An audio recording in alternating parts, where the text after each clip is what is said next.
So first of all, good morning, everybody.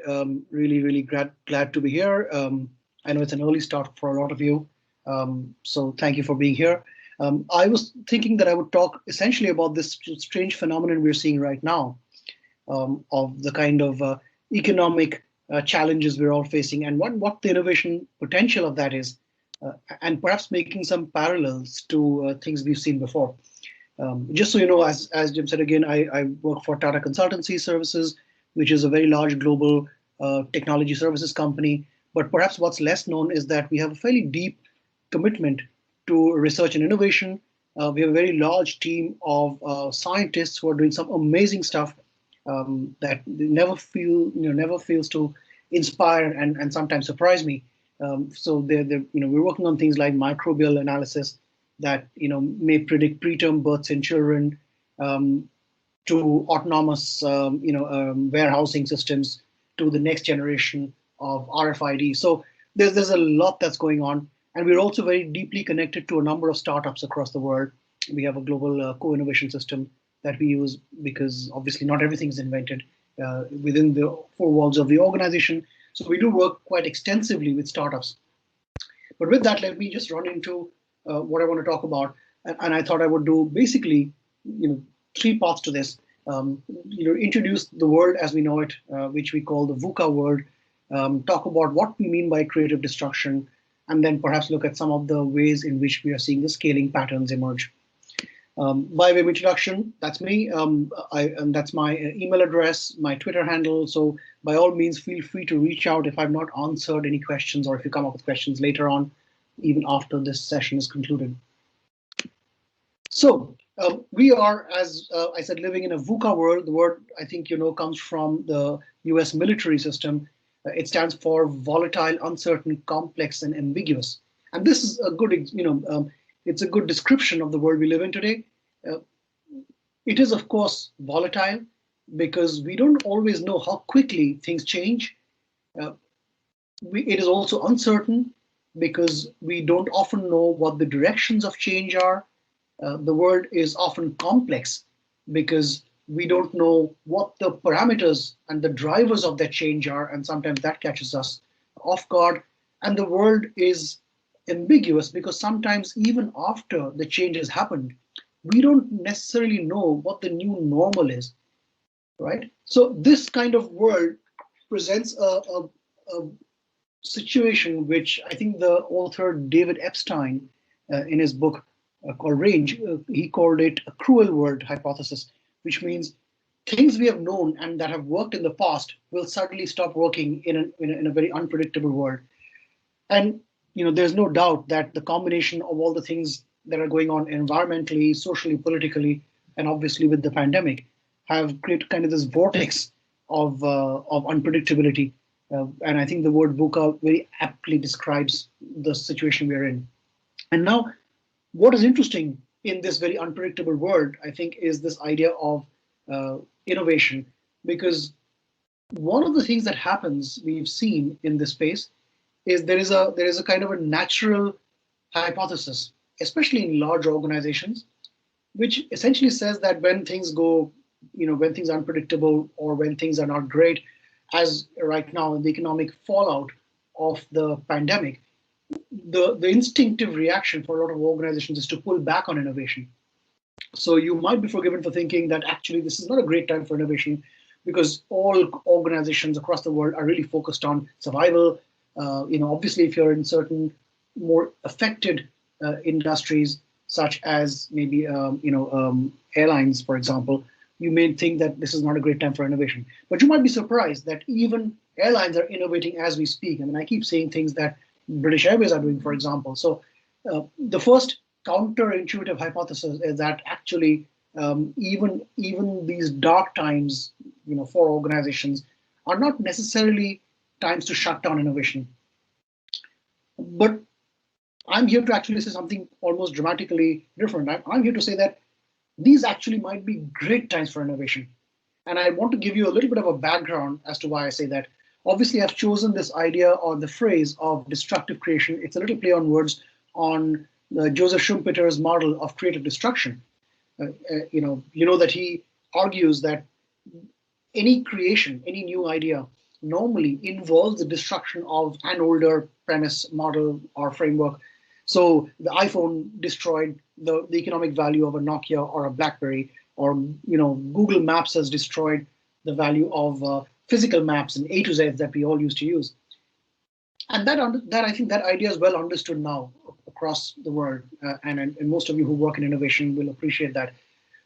My hypothesis is actually something slightly different, which is does does the actual cause and effect of that change. So I'm arguing that when times are really hard, when we have an economic downturn or a crash, does that actually create very fertile grounds for innovation? And what I want to show you in this map, this is slightly dated, so bear with me. It's I think about 3 or 4 years old, because the last data point is around the 2015 mark. But it shows a series of unicorns, and this is the unicorn club. So this has got almost 50 odd companies here that are $1 billion valuation. That list has obviously grown now. But if you look at this closely, I've highlighted a few things on this map. The primary thing is, if you look at the number of companies on this list that were started in the kind of 2008, 2009, 2010 period, it's quite a fascinating number of companies. And this is just a smattering. By no means is this the universe. I haven't gone through every company, but I've just pulled out a few that are kind of household names. And what's interesting is that you would have thought that in 2008 and 2009, in the aftermath of the financial crash, would be the worst time to start a new company. But it turns out that a very large number of companies, as you can see on this map, have actually come out of that environment, that milieu of apocalyptic financial distress across the world post 2008. And that begs the question, why does that happen? And there are some intuitive answers, and there is actually some slightly more reasoned answers as well. And I think you see the pattern that, if you go back and look at what happened post the dot-com crash, 2001 to 2005, perhaps you'll see another slew of companies. I don't have that data on the slides today, but there are quite a few companies that have started in that world as well. So if the data says that times of destruction actually are very fertile grounds for new companies and innovation to happen, what is the reason for that? And for me, there is, if you've seen the work of Bill Gross, who runs Idea Lab, which is the famous incubator, he actually ran a piece of research where he looked at, I think, about 200 companies, and he used a control set, successful versus like-for-like less successful companies. And I think what he concluded after studying a bunch of parameters is very fascinating, because he said that the single biggest contributor to a company's success for startups is timing. So all the stuff that we hear about team and execution, idea, business model, all of that, and we know the team, most VCs now look at teams over the core business model. But I think what's really interesting and perhaps counterintuitive in this research is that Bill Gross concludes that timing is even more important than your team, which kind of plays to this idea that the timing of the post-economic downturn and that period, what is otherwise considered to be a fallow time for investment, is actually really great for startups. And you can kind of intuitively point to certain reasons why that is, because there is a lot of capital that gets pulled out of what would have been otherwise corporate projects, big investments, and so that certainly makes capital more available. There is more investment looking for good ideas at this point of time, which is, you can understand. People like there have been, if you follow the news around big funds, even the Warren Buffetts of the world have, Berkshire Hathaway is pulled out of very significant investment in various sectors that they have. So there is that funding capability that is available. I think there is a significant shift in risk appetite, because with the downturn, there is less to lose, because jobs are scarce, growth in the traditional sense is meager, so the appetite for people to try something new is much higher. There is, of course, this concept of an austerity gene. Companies that are started at this time or lived through this period have that gene of recognizing that hard times are never far away. So I think that adds something to the culture of those organizations, that you don't kind of go overboard with the good stuff too early in the game. And there is the combination of, this is not connected to the specific downturn, but at this point of time, we are, of course, seeing this kind of maturing of a number of different technologies. And that also happens periodically, maybe once every decade or so. So you've got this cloudification of everything that's going on, the proliferation of data, and the push of the pandemic to kind of a much more digital model, which is accelerating the whole digitization journey. That combination itself is a powerful one, and we shouldn't ignore the value of that as well. But this gives you a sense of why we're looking at this idea of destructive creation, and this is really, all things considered, for these reasons, we believe to be a really good time for new ideas, for innovation to kind of take root, for startups, but equally innovation in large organizations as well. One interesting example that I think is worth considering is the story of Airbnb, because when Airbnb was started again in 2009, there was a lot of skepticism, and understandably so, because the question was who would rent out their living rooms to strangers, right? But what it didn't count on was that in the aftermath of that 2008 crash, there was also this entire cash trap generation, that where the demand for any kind of accommodation when you were traveling or backpacking was quite high. So while under normal circumstances you may have questioned that model, actually the post 2008 crash maybe created the demand situation that allowed that kind of model to flourish as well. So that's my sort of fundamental axis for this idea of destructive creation. And if you think about what COVID has done, we've obviously seen this little map. I don't know if you can see that clearly, but I'm sure these slides will be made available later. But the map on this chart looks at the different kinds of innovation in these 4 quadrants. And the 4th quadrant that you can see there is actually, it talks about new ideas that's coming through, as opposed to extensions or evolutions of existing ideas. And really the question is, what new things will come out of this environment? The world that the pandemic has created, the stay-at-home, remote working, significantly more digital e-commerce shopping world, what new opportunities does that create? We know that there is a crisis. We know that there is disruption in certain sectors, airlines, hospitality, transport, non-food retail. We know that, on the other hand, there's a lot of buoyancy in e-commerce, over-the-top video, Netflixes of the world, healthcare, groceries. There's massive demand for that. There is obviously, we talked about funds availability, and it begs the question of who can be more agile. And I've asked this question before in public forums, as to why, despite the fact that Cisco had a fairly strong play in video conferencing going into the pandemic, why is it that we're all using Zoom and not WebEx, right? Or perhaps even Skype? And I think that response, that is about the response of organizations to this scenario. How quickly can you react?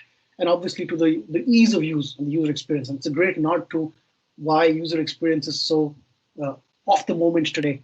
And I think Zoom have obviously played their cards incredibly well on that score.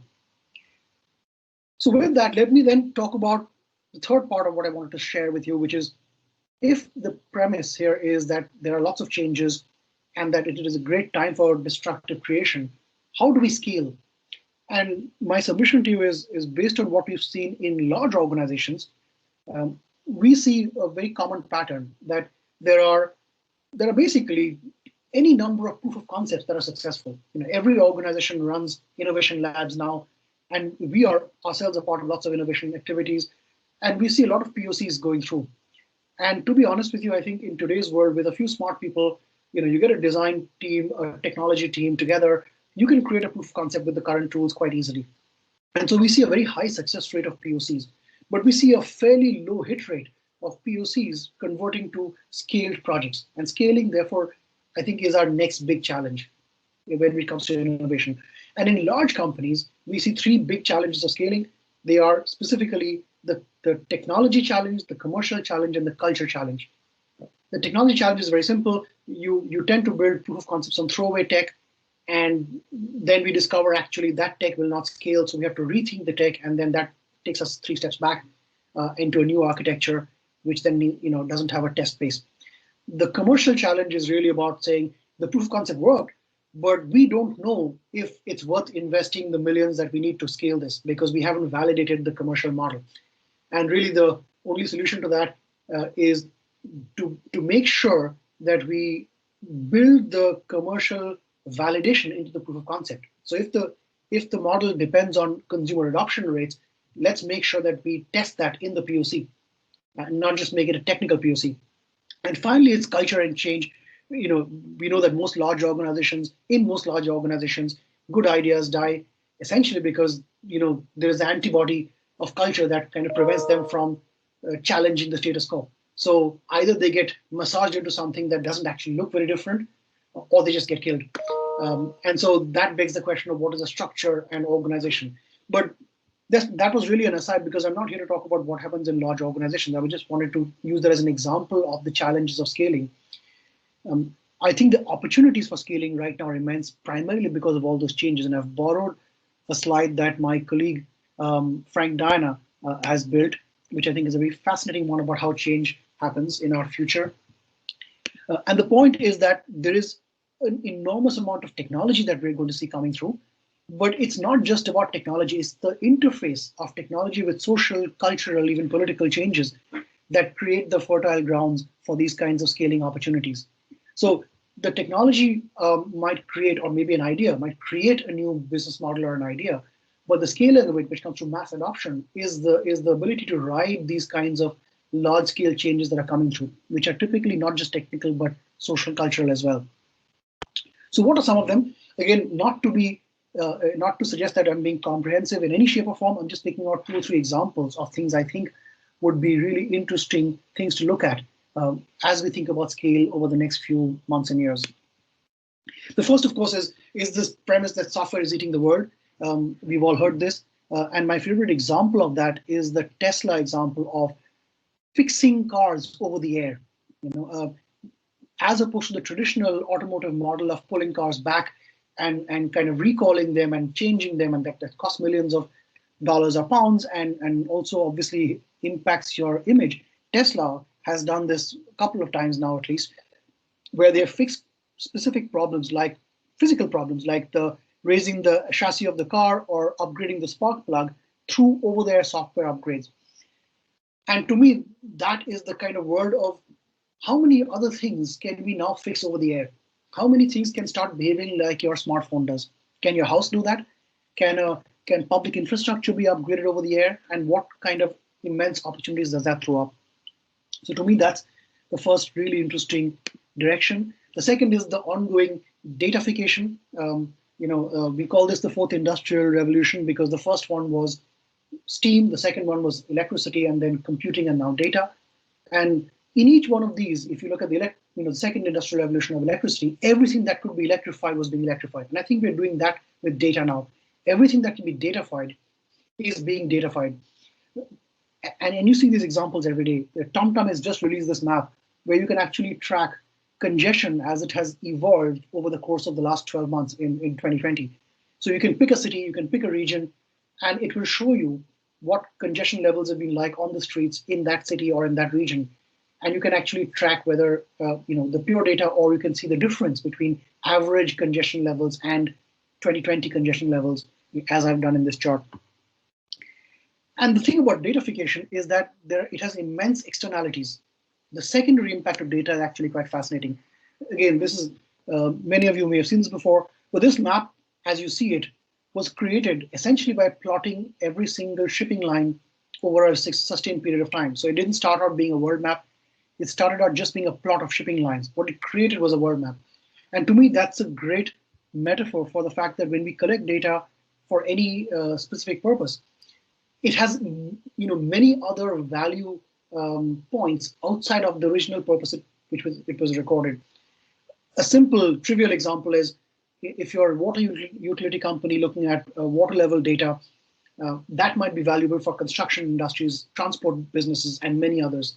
So this ability to create data marketplaces, which is something we are working on, is going to be something really powerful as well. Of course, this is a dark side. We know that there is a lot of misuse of data, but this is not about the value judgment of that. It is more about, at least what I'm referring to here, is the positive aspects of how we can really use data for not just economic but also social good going forward.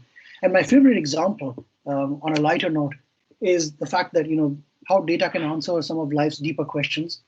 I found this on Twitter, and I love this example.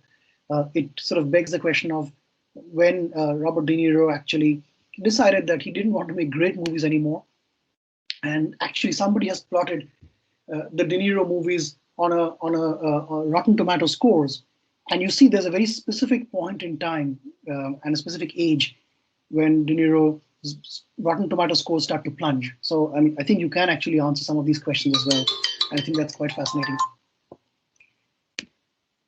So this data leads us to another interesting problem, which is around, you may have heard the doctor say, please don't confuse your Google search with my medical degree. We are all now experts because we are all capable of doing a lot more research on our problems. Now, this has two implications. One is that if I go to a retail store, it is likely that if I've gone in to buy a consumer good, maybe a washing machine or a television, I've done 6 weeks of homework on that. I've compared models, I've compared prices, features, I've educated myself, and then I'm going into the store and I'm potentially being served by someone who has to serve 200 customers a day and doesn't have the ability to do that level of deep research on any one specific aspect or product. So I'm suddenly now more knowledgeable about my product than the person behind the counter is. This works in a lot of retail scenarios. It's probably less true of going in to see a doctor, but even there, I think there are two principles here. I think increasingly what you're finding is a general practitioner is good because not just because of his or her education, but because they have seen thousands and thousands of patients and they have a intrinsic sense and a hunch, and that kind of builds as you go, and they're able to very quickly diagnose without necessarily going through every step of that analysis. But that is, I think, what is being overturned with things like AI, because for every 1,000 that a physical doctor, human being can see or treat, an AI can look at the data from millions. So you're getting an order of magnitude of higher data points. And that, I think, is creating a scenario where we are kind of overturning the traditional model of scientific progress. By that, I mean that there is a traditional way of looking at it, which is hypothesis, and you build a hypothesis, you collect data, and you prove, disprove it. Whereas what we're seeing now is we collect the data, we chuck it at the machine generates the hypothesis, and then we pick the ones that seem to make more sense. So this switch from hypothesis generation and data collection to the other way around, I think is a really interesting one. And we're seeing that in areas like genomics and computational biology, where it's far too complex for human beings to, in our own brains, do that kind of calculation. It is true of potentially macroeconomics, which is again far too complex, and we're always invariably explaining after the fact why something didn't happen in the way that we had predicted that would happen. And I've heard this phrase, which I think is interesting. It's called the new radical empiricism, which is about the idea of radical empiricism being treat everything as an outcome of empirical data rather than a theory that we're trying to prove. So we're seeing that kind of change, and data and AI will lead us into this world where everything will be driven through hypothesis that is not necessarily preceding the data but post the data. We're going to see an enormous shift into understanding very complex worlds of networks and ecosystems. This is I think a new discipline in a sense, the application of network science to a lot of our worlds. But when you look at smart cities or even healthcare systems as a whole, you have to treat them as large ecosystems and take a systems view rather than a very narrow component view. And we're learning to do that, and that will be another big area of change. That will then lead us to the idea that as more and more things are connected and autonomous, the collective learning of that will go through the roof. So not only does this argument that is a car smarter than a human being, I think it perhaps is less important than the question of who learns faster. And I think the argument is that if you had 1 million cars on the streets that were connected and autonomous, then everything any one car learns, whether it's recognizing a traffic signal or an obstacle on the road, that learning accrues to all million. So it's really the cumulative impact of 1 million brains learning simultaneously and sharing that. And I think that's what makes that scary or exciting, depending on your point of view. And lastly, I wanted to end with a couple of areas very quickly. One is how healthcare is changing because I absolutely believe that the next 10 years is the decade of healthcare. And I just wanted to point out that our view of the human body itself has now reached a point of being an informational view. So we've gone through kind of religious, biological, chemical, even physics, and now we are increasingly treating the human body and we're treating diseases at an informational level. That ranges from things like robotic surgery, where we're able to superimpose an X-ray and use a color code to call out the affected parts of an organ that we are trying to operate on through a robot, which is operated by a surgeon, to understanding how microbial analyses work. And the example I talked about preterm births, about understanding gut bacteria, which is essentially data science as applied to unlocking the secrets of the body that are captured in our microbes. And that leads us to, not in the distant future, to kind of the idea of augmented and designer humans, now that we can edit genes. And while it raises a lot of ethical questions, it creates the specter of the ship of Theseus model, where we as human beings can replace increasing numbers of our organs and body parts and still continue and obviously extend life expectancy. We will reach that point of singularity, but we will also have difficult questions to answer about what if someone wants to edit their genetic makeup to become taller or fairer or whatever it is that you want to be. And lastly, we are heading into an aging society, which means that through these changes, we will all live longer. We know that birth rates are dropping. It is predicted by 2050, we will have reached peak population for the planet.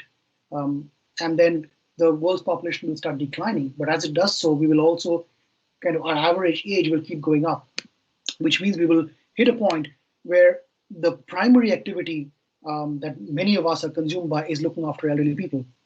Many of them will be ourselves. And that means we have to understand the ecosystem of care and health that will be involved in that. That will involve everything from what we call smart city solutions to the way we structure and deliver healthcare, to all the tools and technologies that will be available at our disposal. So these are just some examples of the directions of change that we think we can scale into. Again, it's really a small subset. We've not talked about the switch to green energy, which is another revolution, or the switch to better telecom networks and 5G, which should be a relevant one for this audience. I haven't touched upon that because you're probably already exposed to much of that already. But with that, let me just stop for now and see if I can answer any questions. All my details are here, and if you wanted any further information about TCS, I have a couple of my colleagues who've kindly agreed to share their email addresses here as well. So please do mail any of us that you'd like to, and I'd be very happy to answer your questions now or later on.